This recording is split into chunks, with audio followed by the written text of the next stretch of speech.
Dear friends, আশা করি তোমরা ভালোই আছো। আজ ভারতের সংবিধানের উপর আমি সামান্য আলোকপাত করব, যেখান থেকে বহুবার বহু পরীক্ষাতে আমি প্রশ্ন আসতে দেখেছি। কনস্টিটিউয়েন্ট অ্যাসেম্বলি, যার প্রেসিডেন্ট বা চেয়ারম্যান ছিলেন ডক্টর রাজেন্দ্র প্রসাদ। রাজেন্দ্র প্রসাদ ভারতবর্ষের প্রথম রাষ্ট্রপতিও ছিলেন। রাজেন্দ্র প্রসাদের একটি বিখ্যাত বইও আছে, তার নাম ইন্ডিয়া ডিভাইডেড। এভাবে তোমরা রাজেন্দ্র প্রসাদ পার্সোনালিটি সম্পর্কেও কিছু প্রশ্ন মনে রাখতে পারবে। রাজেন্দ্র প্রসাদ সম্পর্কে আরেকটি তোমাদের তথ্য আমি দিয়ে রাখি, যেটা কোনোভাবে কোনো পরীক্ষাতে আসতেই পারে। 1938 খ্রিস্টাব্দে হরিপুরা কংগ্রেসে নেতাজি সুভাষচন্দ্র বসু সভাপতি নির্বাচিত হয়েছিলেন। পরের বছর 1939 সালে সুভাষচন্দ্র বসু দ্বিতীয়বার ভারতের জাতীয় কংগ্রেসের সভাপতি নির্বাচিত হয়েছিলেন। কিন্তু গান্ধীজি এই নির্বাচনে তার মনোনীত প্রার্থী পট্টভি সীতারামাইয়াকে সুভাষচন্দ্র বসুর বিরুদ্ধে দাঁড় করান। পট্টভি সীতারামাইয়া সুভাষচন্দ্র বসুর কাছে পরাজিত হলে গান্ধীজি একটা কথা বলেছিলেন, Pattabhi Sitaramayya's defeat is my defeat. কংগ্রেসের সঙ্গে মনোমালিন্য হওয়ায় সুভাষ বসু কংগ্রেস ত্যাগ করেন, সভাপতির পদ ত্যাগ করেন। এই ইতিহাস তোমরা সকলেই জানো। সুভাষচন্দ্র বসু সভাপতির পদ ত্যাগ করলে সভাপতি হিসেবে দায়িত্ব পালন কিন্তু করেছিলেন ডক্টর রাজেন্দ্র প্রসাদ। অর্থাৎ নেতাজি সুভাষচন্দ্র বসু জাতীয় কংগ্রেসের সভাপতির পদ থেকে ইস্তফা দিলে পরবর্তী সময়ে সভাপতির কার্যভার গ্রহণ করেছিলেন ডক্টর রাজেন্দ্র প্রসাদ। ডক্টর রাজেন্দ্র প্রসাদ ভারতবর্ষের প্রথম রাষ্ট্রপতি হয়েছিলেন এবং অদ্যাবধি তিনি ভারতবর্ষের দীর্ঘ সময়ের রাষ্ট্রপতি। তিনি একটি গ্রন্থ লিখেছিলেন যার নাম ইন্ডিয়া ডিভাইডেড। অর্থাৎ একটা প্রসঙ্গে আমরা কিন্তু অনেক প্রশ্নের উত্তর জেনে গেলাম। যাই হোক, সংবিধান সভা বা কনস্টিটিউয়েন্ট অ্যাসেম্বলির সভাপতি ছিলেন ডক্টর রাজেন্দ্র প্রসাদ। এই কনস্টিটিউয়েন্ট অ্যাসেম্বলির মধ্য থেকে ভারতবর্ষের সংবিধান রচনা করার জন্য একটি কনস্টিটিউশন ড্রাফটিং কমিটি গঠিত হয়েছিল, যার চেয়ারম্যান হয়েছিলেন ডক্টর বি আর আম্বেদকর। ডক্টর বি আর আম্বেদকরের নেতৃত্বে প্রায় 3 বছর ধরে ভারতের সংবিধান রচিত হয়, যার জন্য ডক্টর বি আর আম্বেদকরকে ভারতের সংবিধানের জনক বলা হয়। স্বাধীন ভারতে ডক্টর বি আর আম্বেদকর প্রথম আইনমন্ত্রীও হয়েছিলেন। তাহলে বি আর আম্বেদকর সম্পর্কে আমরা কয়েকটি তথ্য এ প্রসঙ্গে মনে গেঁথে নিতে পারি। এবার ভারতবর্ষের সংবিধান রচনার সময় কনস্টিটিউশন ড্রাফটিং কমিটি পৃথিবীর বিভিন্ন দেশের সংবিধান সংগ্রহ করে পৃথিবীর বিভিন্ন দেশের সংবিধানের বিশেষ বিশেষ বৈশিষ্ট্যগুলিকে ভারতের সংবিধানের অন্তর্ভুক্ত করেন। প্রথমেই আমরা আসি ব্রিটিশ সংবিধান।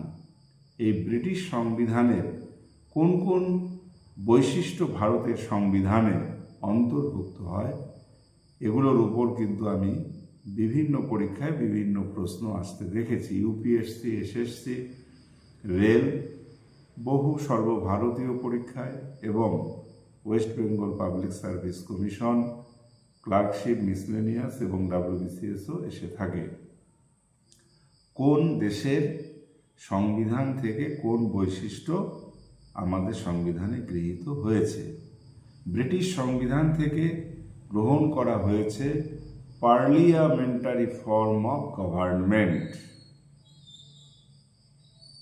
গ্রহণ করা হয়েছে single citizenship, bicameralism, rule of ল।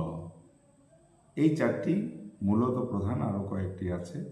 আমি বিশেষ বিশেষ যেগুলো পরীক্ষায় আসতে পারে সেগুলো নিয়েই আমি আলোচনা করছি। ইউএস কনস্টিটিউশন অর্থাৎ আমেরিকা যুক্তরাষ্ট্রের সংবিধান থেকে যেটা নেওয়া হয়েছে, এটা বহু পরীক্ষাতে এসেছে, সেটা হচ্ছে ফান্ডামেন্টাল রাইটস, মৌলিক অধিকার। আমাদের সংবিধানে 6টি মৌলিক অধিকার রয়েছে।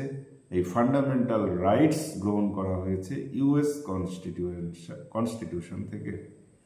এরপর ইন্ডিপেন্ডেন্স অফ জুডিশিয়ারি, এটাও ইউএস কনস্টিটিউশন থেকে নেওয়া হয়েছে। আর নেওয়া হয়েছে পোস্ট অফ ভাইস প্রেসিডেন্ট। তোমরা সকলেই জানো ভারতবর্ষে যেমন একজন রাষ্ট্রপতিও রয়েছে, ভারতবর্ষে একজন উপরাষ্ট্রপতিও রয়েছে। এই উপরাষ্ট্রপতি প্রসঙ্গে বহু প্রশ্ন আসে, সেগুলো আমি একটি ভিন্ন ভিডিওতে আলোচনা করব। এবার আসি আইরিশ কনস্টিটিউশন, অর্থাৎ আয়ারল্যান্ড থেকে কোন কোন বৈশিষ্ট্য নেওয়া হয়েছে। এই ক্ষেত্রে আমি প্রথমেই যেটা বলবো, এটা কিন্তু বহু পরীক্ষায় তোমরা প্রশ্ন দেখে থাকবে এসেছে। Directive principles of state policy, directive principles of state policy, এটা নেওয়া হয়েছে আইরিশ কনস্টিটিউশন বা আয়ারল্যান্ডের কনস্টিটিউশন থেকে। Next, method of election of the president. ভারতবর্ষের রাষ্ট্রপতির যে নির্বাচন, এই নির্বাচনটা কিন্তু একটি বিশেষ পদ্ধতিতে হয়। এটা গ্রহণ করা হয়েছে আয়ারল্যান্ডের সংবিধান থেকে।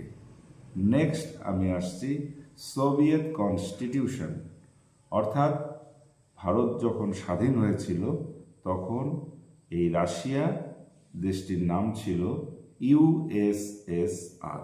এই ইউএসএসআর থেকে যে উল্লেখযোগ্য বৈশিষ্ট্যটা গ্রহণ করা হয়েছে তার নাম হচ্ছে ফান্ডামেন্টাল ডিউটিস, মৌলিক কর্তব্য।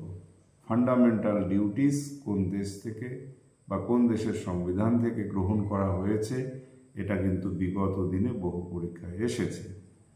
এরপর আসছি অস্ট্রেলিয়ান কনস্টিটিউশন। অস্ট্রেলিয়ান কনস্টিটিউশন থেকে নেওয়া হয়েছে কনকারেন্ট লিস্ট, যুগ্ম তালিকা। আমাদের ভারতবর্ষের সংবিধানে 3টি তালিকা রয়েছে, একটি কেন্দ্র তালিকা, একটি রাজ্য তালিকা, একটি যুগ্ম তালিকা। যুগ্ম তালিকার বিষয়গুলির উপর কেন্দ্রও যেমন আইন প্রণয়ন করতে পারে, রাজ্যও তেমনই আইন প্রণয়ন করতে পারে। এই কনকারেন্ট লিস্ট বা যুগ্ম তালিকা গ্রহণ করা হয়েছে অস্ট্রেলিয়ান কনস্টিটিউশন থেকে। এরপর আসছি ফ্রেঞ্চ কনস্টিটিউশন।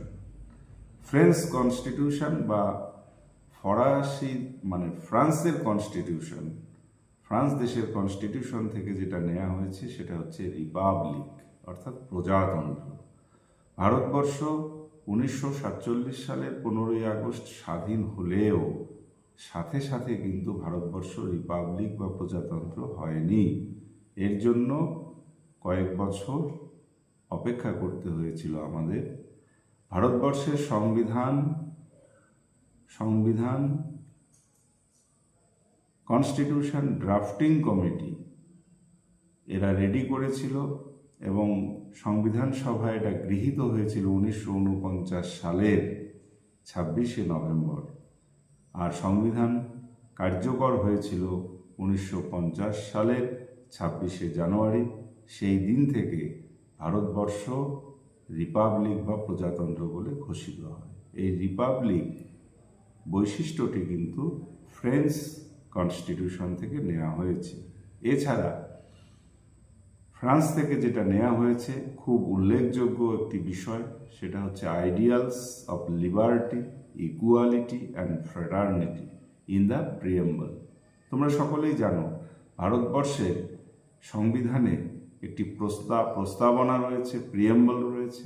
এই প্রিয়েম্বলে একটি কথা আছে, এখান থেকেও কিন্তু পরীক্ষায় প্রশ্ন আসে।